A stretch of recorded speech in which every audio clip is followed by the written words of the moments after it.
rabbil alamin wal aqibatu lil muttaqin wala udwana illa 'alal zalimin. Asyhadu an la ilaha illallah wahdahu la syarikalah wa asyhadu anna Muhammadan abduhu wa rasuluh. Allahumma shalli wa sallim wa barik ala sayyidina Muhammadin wa ala alihi wa ashabihi. Amma ba'du, Rabbana zidna ilman warzuqna fahman. Yang semuliakan Ketua beserta seluruh jajaran pengurus Masjid Jami As-Sakinah, yang saya muliakan para alim, para imam, muslimin, muslimat rahimakumullah. Mari kita bersama-sama mengucapkan alhamdulillahirabbil alamin sebagai ungkapan kesyukuran kita kepada Allah.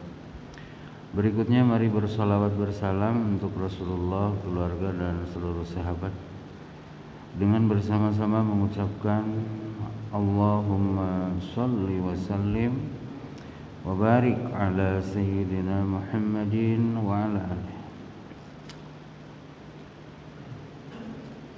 Lanjut ya. Wa idza takhallalat al-khamratu bi nafsiha tahurat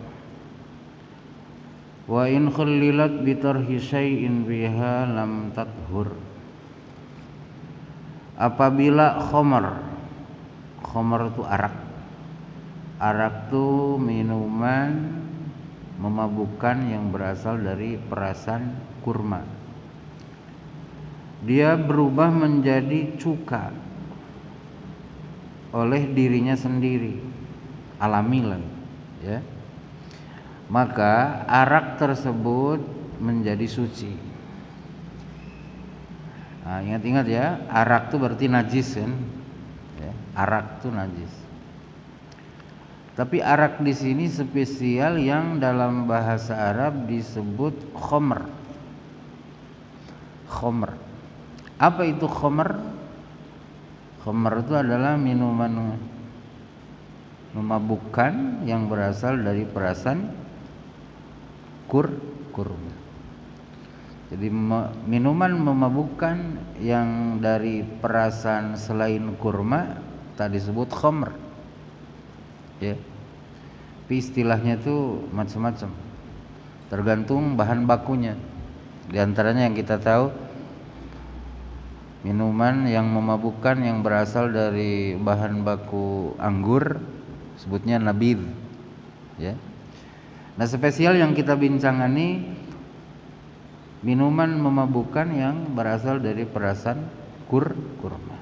Bila dia berubah menjadi khal, menjadi cuka dengan dirinya sendiri tanpa ada campur tangan kita, maka berubah statusnya dari semula najis menjadi suci ya.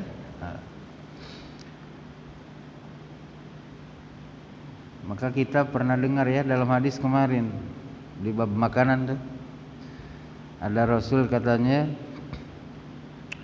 memuji cuka tuh, sebaik-baik lauk adalah cuka gitu ya. Karena cuka mah statusnya sudah suci ya, bisa dijadikan makanan. Wa in khullilat bi tarhi syai'in fiha lam tathur. Tetapinya apabila perpindahan dari khamr ke cuka itu dengan cara melemparkan sesuatu ke dalamnya, mencampurkan sesuatu ke dalam khamr tersebut, nah andai berubah jadi cukanya dengan sebab itu, maka cuka tersebut tetap tidak berstatus suci, masih berstatus najis. Jadi harus apa? Harus alamiah ya, jangan dicampur dengan zat tertentu gitu ya. Nah, jangan dicampur dengan zat tertentu. Misalnya memasukin bawang putih atau memasukin zat-zat apa saja yang mempercepat perubahan arak menjadi cuka. Nah, kalau jadi cukanya gara-gara itu, nah maka dia tidak berstatus sebagai benda suci. Dasarnya adalah Rasulullah Sallallahu Alaihi Wasallam di riwayat Imam Muslim pernah ditanya tentang khomer yuttakhadhu halal, yang diproduksi gitu ya, yang diproduksi sehingga menjadi cuka. Jadi khomer tersebut sengaja diproduksi untuk dijadikan cuka. Jadi ada alat campurnya, ya, ada bahan pencampurnya. Apa kata baginda Rasulullah? Tidak. Artinya jangan dikonsumsi. Jangan dikonsumsi. Kemudian di riwayat yang lain dari seorang sahabat namanya Thalhah radhiyallahu taala anhu, ketika beliau berislam dan beliau masih memiliki cuka untuk anak-anak yatim. Kata baginda Rasulullah ketika ditanya oleh Thalhah, ya Rasulullah, ukhalliluha. Ya Rasulullah, ini khamr ini saya nak jadikan cuka. Maksudnya nak diproduksi menjadi cuka dengan menambahkan sesuatu. Maka apa kata baginda Rasulullah? Jangan. Ahrikha, melainkan kamu tumpahkan saja barang itu, ya. Sesuatu disuruh oleh Rasul agar ditumpahkan. Ini menunjukkan, ya, bahwa sesuatu tersebut tidak halal dikonsumsi. Karena menumpahkan sesuatu tanpa diambil manfaat itu kan mubazir, ya. Nah, sedangkan Rasul tak senang memubazirkan harta. Nah, ini menunjukkan bahwa gitu, cuka yang diproduksi dari arak seperti itu tidak halal untuk dikonsumsi, sehingga karenanya membuangnya bukan lagi disebut sebagai tabdzir, perbuatan memubazirkan harta. Nah,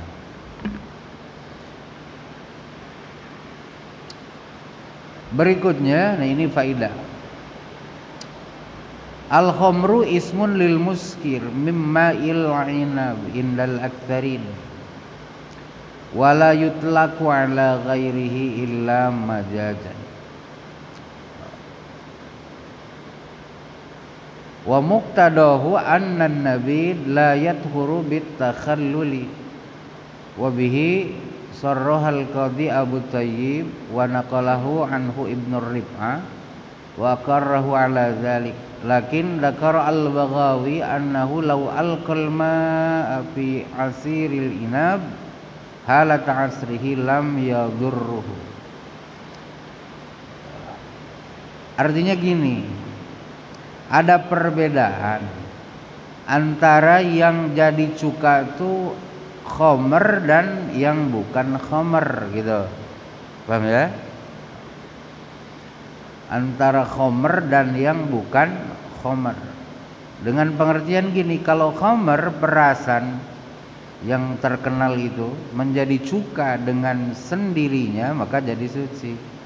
Adapun minuman keras selain khomer, nah maka dia tak menjadi suci gara-gara dia menjadi cuka. Layat khuru bit takhalluli. Jadi spesial, ya. Jadi spesial. Cuka yang apa nama? Statusnya suci itu yang asalnya dari khamr. Nah, Faslun wa yakhruju minal faraji salasatu dima'in. Keluar 3 darah dari parji. Parji itu alat kelamin perempuan. Kalau alat kelamin laki-laki apa namanya? Kalau alat kelamin perempuan bahasa Arabnya farjun. Kalau alat kelamin laki-laki bahasa Arabnya apa? Hah? Zakar. Zakar. Zakar. Zakar itu yang suka zikir. Yang suka zikir. Kalau farjun ya yang ada jalan keluarnya. Ingat-ingat ya, bahasa Arabnya kelamin laki-laki itu apa? Zakar. Alat kelamin perempuan farj. Keluar dari alat kelamin perempuan itu 3 darah. Pertama damul haidi, darah haid. Yang kedua damun nifasi, darah nifas. Yang ketiga damul istihadoti, darah istihadah. Darah istihadah.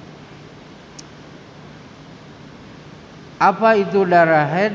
Fal haidu huwa damul khariju, huwa damul khariju min farjil mar'ati ala sabilis sihhati min ghairil wiladati. Haid itu adalah darah yang keluar dari alat kelamin perempuan dalam keadaan sehat yang bukan karena melahirkan. Jadi ada dua, ya, ada 2 kait, dalam keadaan sehat dan bukan karena melahirkan. Nah, darah itu disebut darah haid. Adapun darah nifas adalah ad-damul khariju aqibal wiladati. Darah nifas adalah darah yang keluar dari farji perempuan setelah dia melahirkan. Setelah dia melahirkan. Jadi ada penyebab. Apa penyebabnya? Lahiran. Ya, penyebabnya lahiran. Nah, darah yang keluar dari rahim dari farji perempuan lepas melahirkan itu disebutnya nifas. Nifas. Kenapa disebut nifas? Sebab darah tersebut keluar dari farji perempuan setelah keluar nafsun, setelah keluar satu jiwa manusia. Sebutan nifas, ya, nifas. Nah, manusia yang keluar itu kan disebutnya tuh an-nafsu. Ada dalam Quran kan an-nafsu bin nafsi gitu. Kalau kamu membunuh satu jiwa maka balasannya adalah jiwa itu dibunuh lagi. Nah, darah tersebut keluar setelah keluarnya manusia, makalah disebutlah darah nifas. Dabah yang disebabkan datangnya manusia. Jadi manusia tuh gitu ya. Manusia tuh gitu. Berasal dari tanah, betul? Keluar bergumul dengan darah. Ya. Anak raja pun sama, Pak. Anak raja, anak presiden, anak sultan pun sama. Waktu lahiran tuh yang menyertai dia apa? Darah. Ya. Darah tuh tak disenangi orang kan, jijik toh? Jijik. Darah najis enggak? Najis. Paham ya? Darah tuh najis. Jadi manusia tuh keluar dari bumi itu diiringi najis. Betul lah, diiringi najis. Makanya kalau kita sekarang mulia jangan sombong lah. Dulu kamu datang ke sini nih diiringi benda najis. Paham Pak ya?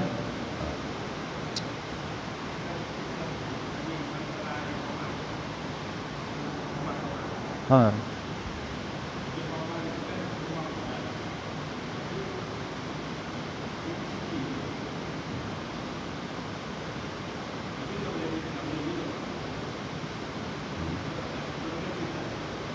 Gini Kang, kita memfermentasi inab,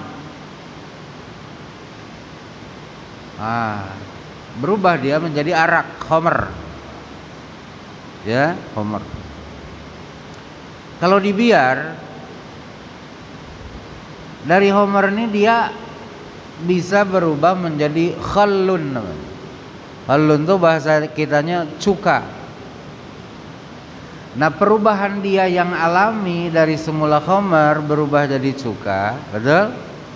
Nah, merubah status dia dari semula najis yang ketika khamar berubah dia menjadi benda suci. Paham ya?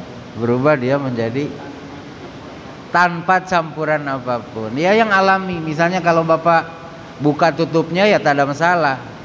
Semula misalnya diterik matahari, kemudian Bapak masukkan ke rumah, setelah di rumah jadi cuka, ya tak masalah, tetap najis.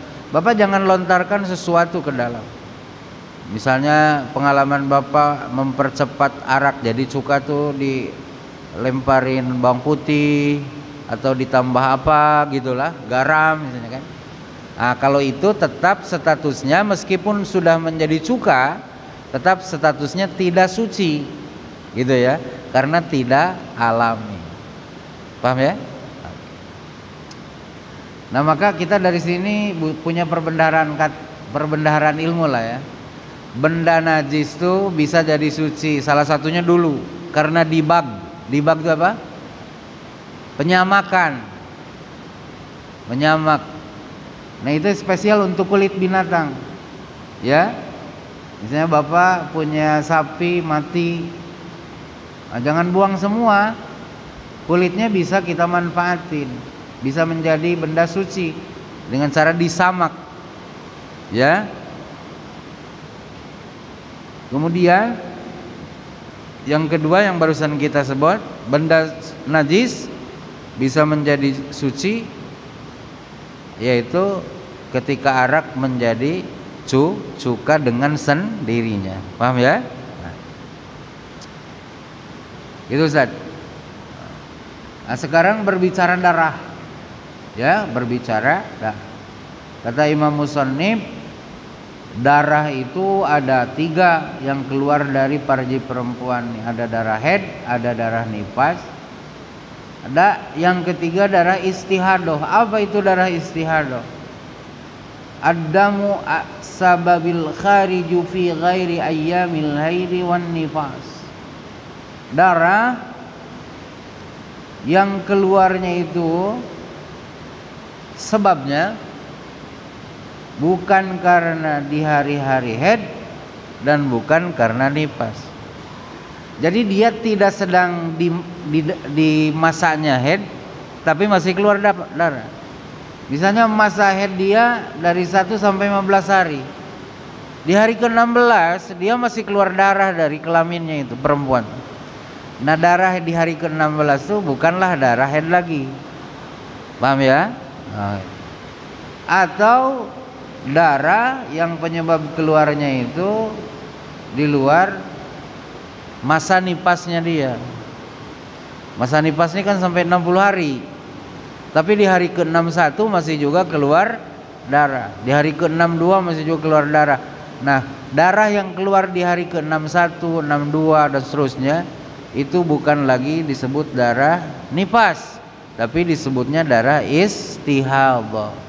Nah, ini penting ketahui ini.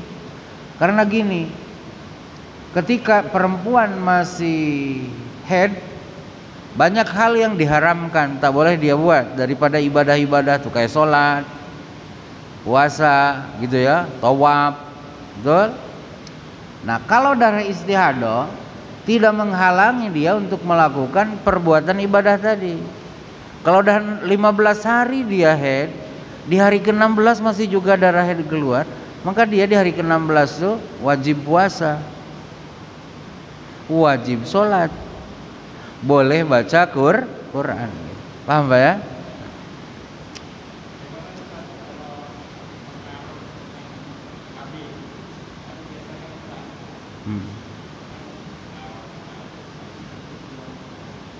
Kalau sudah dilewat batasnya haid menjadi istihadah kan? Menjadi istihadah. Ya, menjadi istihadah. Kalau sudah di luar batas hari-hari haid, hari-hari nifas, ya. Nah gitu. Karena kalau diikut terus jadinya tak ada sholat, dia kasihan kan? Betul lah, tak ada sholat. Apa Pak? Kalau yang istihadah enggak Pak? Kalau yang haid wajib. Ya, gitu.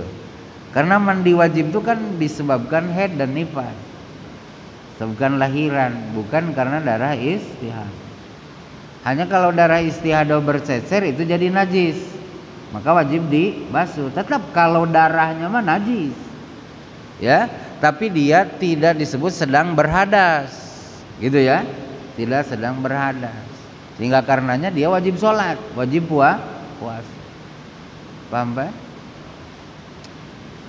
Gitu. Nah perempuan nih kata Imam Musannif memang dari sejak dahulu kala sunnatullah, Allah telah menetapkan mereka ini akan mengalami haid. Jadi haidun itu adalah syai'un katabahullahu ta'ala ala banati Adam kama ja'at bihi sunnatus syarifah. Dalam hadis Nabi yang mulia disampaikan bahwa haid itu adalah ketetapan Allah yang harus berlaku kepada putri-putrinya Adam. Ya, kepada putri-putrinya Adam. Dan sekaligus, nah kalau ilmu sekarang kan bisa memahami katanya bahwa selama indung telur itu belum terbuahi ya oleh sperma, maka indung telur itu berubah menjadi darah haid. Ya. Maka kalau orang haidnya normal itu sebagai tanda kesuburan. Betul lah? Bukan tanda kesuburan. Jadi kalau haidnya itu normal, tanda perempuan ini perempuan subur. Makanya kalau pengantin nikahan, betul lah? Kalau udah sebulan, dia langsung laporan sama emaknya itu, "Mak, dah telat bulan," gitu. Apa maknanya telat bulan? Indung telur dia sudah ada dibuahi sperma. Jadi sperma itu sudah masuk ke rahimnya, membuahi indung telur si perempuan tadi. Nah ketika rahim tertutup karena harus menjaga janin tadi, haid itu berhenti. Rata-rata kan perempuan hamil tak ada haid lagi kan? Rata-rata lah. Bukan kemestian sih, bukan mustahil, bukan wajib akal, kebiasaannya perempuan kalau janinnya itu sudah masuk di rahim ibunya, dia tak haid lagi. Paham Pak?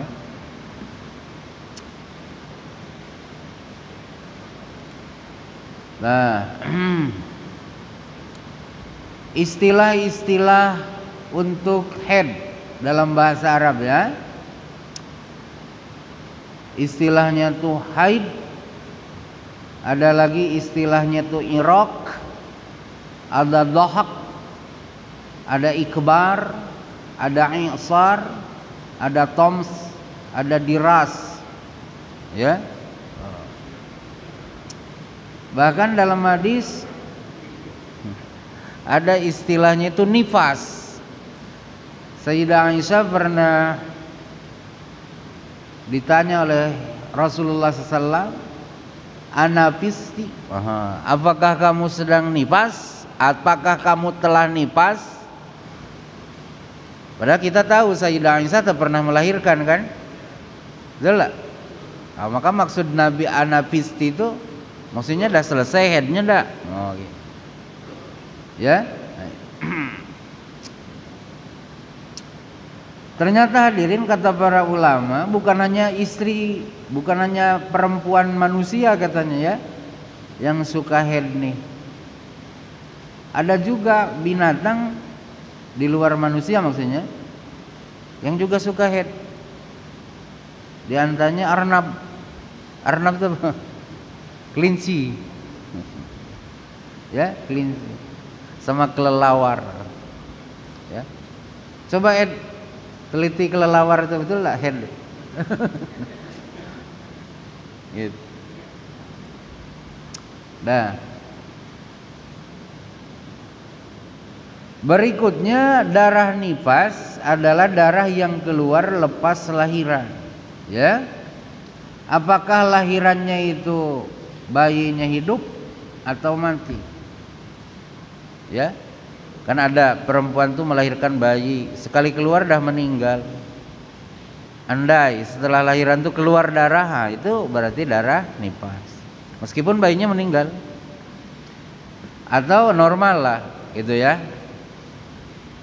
Kamilan kana awana kisran, bayi yang keluarnya itu sempurna atau tidak sempurna. Ya.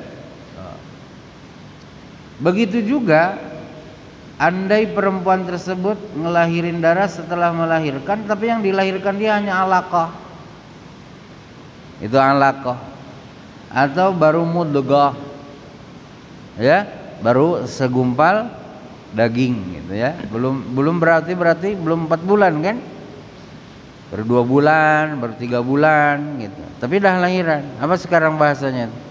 Keguguran. Andai setelah keguguran tuh dari kelaminnya keluar darah, nah itu disebut darah nifas. Paham ya? Baik warna darahnya itu merah atau kuning, ya, nah tetap itu disebut darah nifas.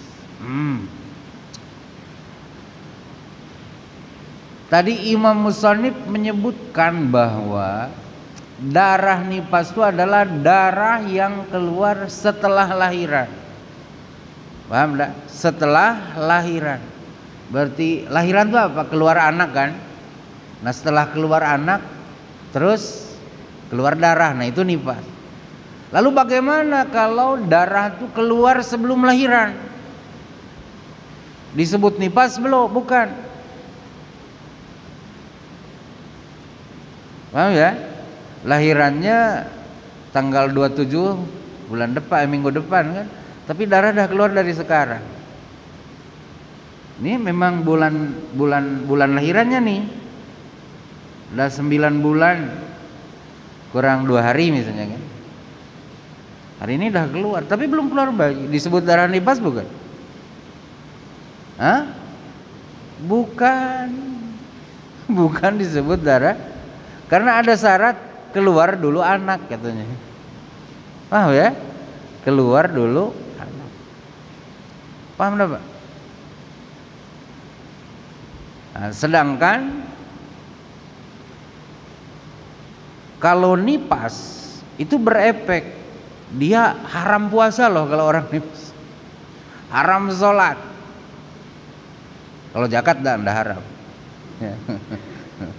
Orang nifas boleh zakat. Haram tawaf. Haram tawaf. Paham enggak? Ini sebelum lahiran darah dah keluar. Darah head tak mungkin, karena tak di masa-masa headnya, bukan di hari-hari headnya. Paham enggak? Nah coba kalau dia sebelum lahiran, 2 hari sebelum lahiran masih keluar darah nifas pas Ramadan, batal tak puasanya? Tidak, gitu. Paham ya? Jadi punya efek nih, mendefinisikan nih. Ya, Adam al-kharij aqibal wilada, selepas lahir. Paham ya? Oke.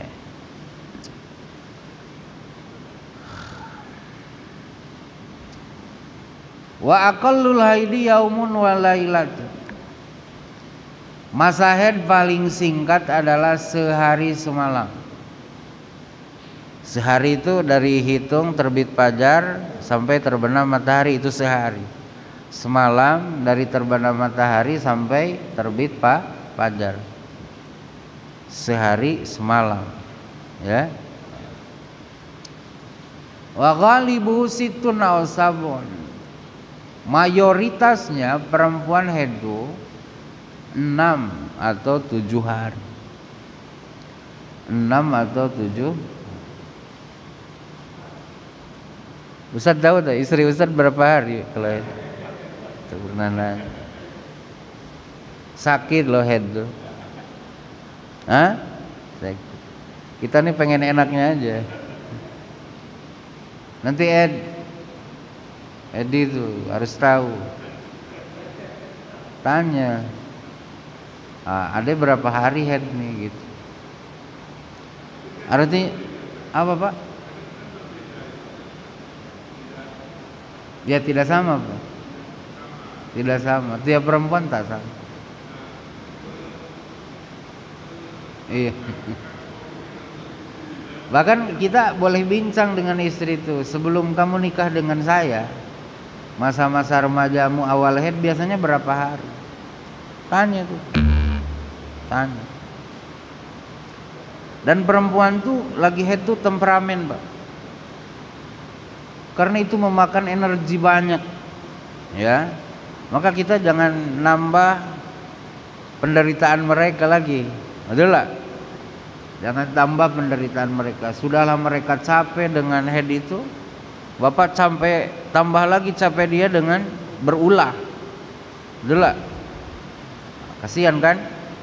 Makanya harus tahu. Wa aksaruhum 17 yauman.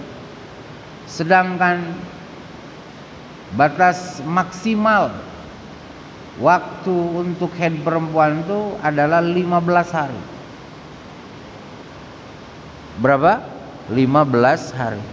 Sehari semalam, 6 atau 7 hari, maksimalnya 15. Dalil yang menyatakan bahwa masa haid paling singkat itu sehari semalam adalah istiqra. Jadi bukan di Quran, Pak. Bapak cari di Quran, haid itu sehari semalam paling sedikit tak ketemu, Bapak. Atau Bapak cari di hadis, ada istiqra. Jadi istiqra itu penelitian, sampel, nyari sampel. Sekian ratus perempuan diteliti, ternyata ada perempuan yang sama, mereka mengaku haidnya itu cuma sehari semalam. Ya.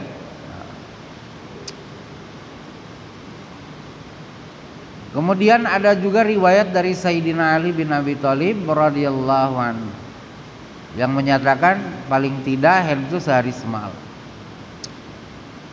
Imam Syafi'i dalam seluruh naskah kitab beliau menyatakan begitu. Kemudian biasanya perempuan itu haidnya 6 atau 7. Ini berdasarkan hadis nih. Ketika Rasulullah SAW bersabda kepada seorang sahabiyah yang bernama Hamnah binti Jahsyin. Kata baginda Rasul, tahidina sittata ayyamin aw sab'atan fi ilmillahi ta'ala. Kamu haid 6 hari atau 7 hari dalam ilmu Allah. Summagtasili, kemudian kamu kudu mandi setelah 6 atau 7 tadi kalau berhenti. Wa idza ra'aiti annaki qad tahurti wastanqati fasalli 24 aw 23 lailatan wa ayyamahunna wasumi. Kemudian apabila kamu sudah melihat dirimu dah suci, dah bersih, itu dah berhenti haid, dah mandi, maka sholatlah kamu sebanyak 24 hari kalau haidnya 6 hari, atau 23 hari kalau haidnya 7 hari. Ya, di malam dan siangnya. Berarti malam siangnya sholat. Ya, kalau puasa ya tak ada puasa malamnya kan. Kalau puasa siangnya, paham ya?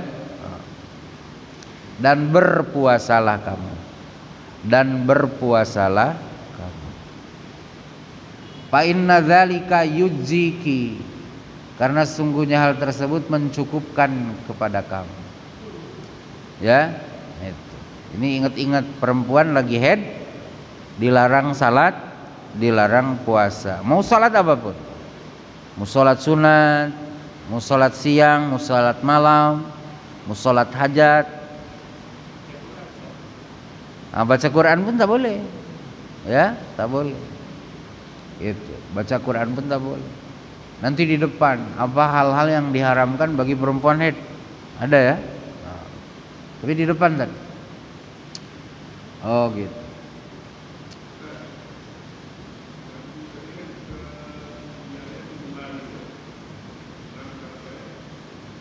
Enam atau 7 hari.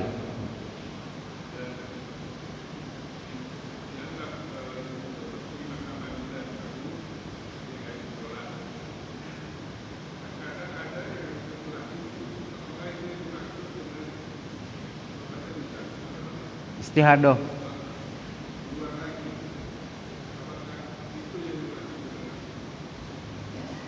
Istihadoh itu. Nah jadi darah haid itu Pak, darah yang keluar di luar hari-hari haid dia. Nah di sini disebutkan batas maksimal haid itu adalah 15 hari, gitu kan? Nah kalau dia biasa haid 15 hari di hari ke-16, betul? Dia juga masih haid, betul? Nah itu darah yang di hari ke-16 itu bukan haid. Karena di luar hari-hari haidnya. Paham ya? Nah maka statusnya itu bukanlah dia sedang berhadas besar, gitu kan? Tapi dia sedang mengeluarkan darah penyakit. Maka di darah istihadah mah dia kudu puasa, dia kudu sholat. Tapi nanti didumpel Pak. Kelaminnya itu disumbat. Disumbat sehingga darah itu tak mengucur, tak menetes. Nah, itu nyumbatnya itu harus pakai sesuatu masukin ke lubangnya, gitu. Bukan di luarnya, di lubang, sehingga darah itu berhenti tak keluar. Susah meraktekannya karena kita tak punya barangnya itu. Nah, kemudian dalil mengenai bahwa masa haid paling panjang itu adalah berapa? 15 hari. Nah itu dalilnya adalah istiqra, penelitian. Ya, penelitian, hasil penelitian para ulama. Ya, bukan hanya satu ulama. Ya, di sini disebutkan Imam Syafi'i melakukan penelitian itu, Sayyidina Ali, kemudian Syarik, kemudian apa? Ya, nah mereka menemukan kesimpulan yang sama bahwa perempuan tuh haidnya paling lama adalah 15 hari atau setengah bulan. Dah. Wa aqallun nifas lahdhatun, dan nifas paling singkat itu adalah mujah atau lahdah. Gejrot sekali keluar, tak keluar lagi darah. Oh itu berarti setelah dia keluar sekali, lepas itu ada lagi keluar. Nah maka dia sudah suci. Ada tuh, paham ya? Ada. Tapi tak banyak ya yang begitu. Wa aktsaruhu sittuna yauman, paling maksimal perempuan nifas itu 60 hari. 60 berarti 2 bulan. 2 bulan. Wa ghalibuhu arba'una yauman, tapi mayoritasnya perempuan nifas itu adalah 40 hari. Nah di kita ini terkenalnya 40 hari. Istilahnya bukan nifas bahasanya, lepas hari. Apa? Lepas hari. Kalau belum lepas hari belum boleh Ji. Harus nahan gitu. Tapi setelah 40 hari pun harus nanya dulu. Masih keluar tak? Oh kata dia masih bang. Tahan dulu. Karena masih ada toleransi 20 hari lagi. 60. Apa Pak? Iya masih nih Pak. Jadi jangan memaksakan diri. Puasalah 2 bulan. Tapi insya Allah lah, kebanyakannya 40 hari Ed. Nah, Edi pula sedih nanti. Aduh, belum pun kata Edi dah 60 hari lagi. Ya.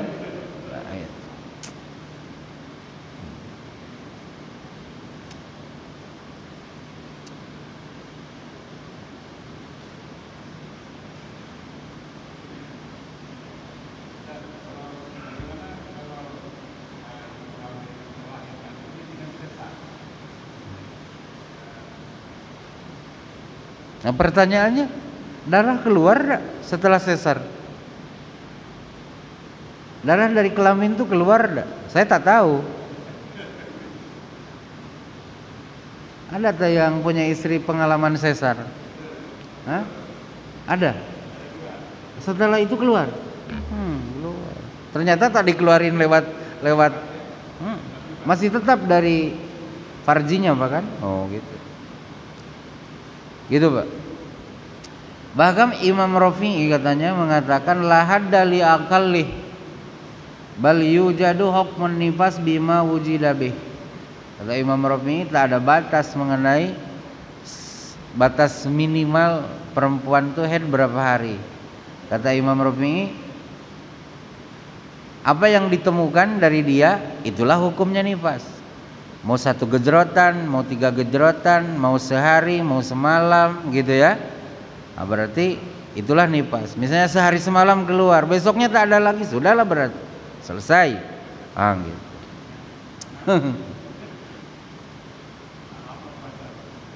Jadi beda gini Pak. Kita harus tahu head dan suci itu menjadi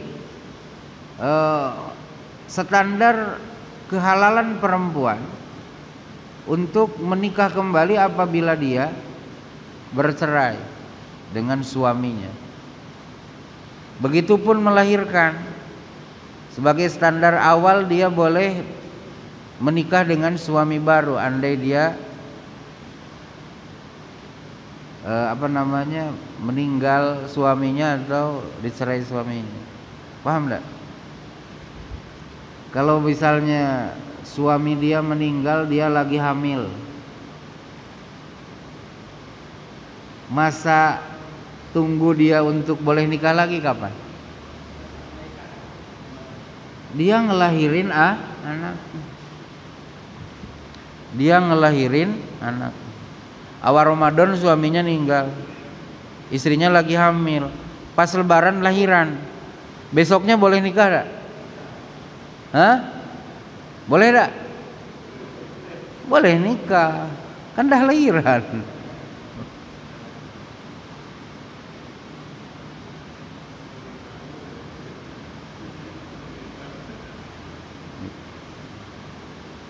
Paham Pak ya? Kalau head itu head suci, head lagi suci lagi, head lagi suci lagi, baru setelah selesai masa sucinya baru dia boleh kawin. Kalau dicerai, kalau ditinggal mati suaminya tidak sedang dalam keadaan hamil ya, nah maka masa iddahnya itu berapa? 4 bulan 10 iddah. Paham ya? Jadi ada masa tunggu Pak, tak boleh. Kalau laki-laki tak ada masa tunggu. Cuman jangan coba-coba buatan. Gunjing se-THI sama Ustaz, kurang ajar katanya. Masih merah dah nyari ganti gitu. Tapi tak dosa kalau itu. Cuman membuat hukum sosial tak nyaman. Karena budaya kita kan tak mengindahkan itu tak nyaman lah. Ya. Tanya. Tapi secara syariat oke aja tuh. Dah gitu. Hujjah dalil untuk masa paling singkat, masa paling panjang, masa paling middle untuk orang nifas Hujjahnya adalah istiqra. Istiqra itu penelitian. Kenyataan di lapangan. Oh gitu ya. Kenyataan di lapangan itu seperti itu. Nah, gitu. Maka diambillah hukum. Kalau dari hadisnya hanya ditemukan asar dari Ummu Salamah radhiyallahu taala anha meriwayatkan tentang kehidupan perempuan di masa Rasulullah. Kanatin nisa'u ala ahdi Rasulillah sallam taqudu ba'da nifasiha arba'ina yauman. Perempuan-perempuan di zaman Nabi Muhammad SAW itu mereka tinggal di rumahnya setelah nifasnya itu 40 hari. 40 hari. Sesisanya adalah istiqra, ya, istiqra.